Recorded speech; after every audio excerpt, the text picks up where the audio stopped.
The Northern Lights, a phenomenon most are thrilled to see at any distance, but we can only imagine how good they looked this close up.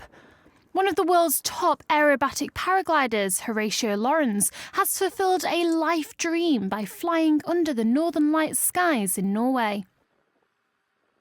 Lawrence prepared his equipment at dusk at Tromsø before soaring beneath the aurora borealis as his friends cheered him on. Red Bull described it as a successful but challenging attempt.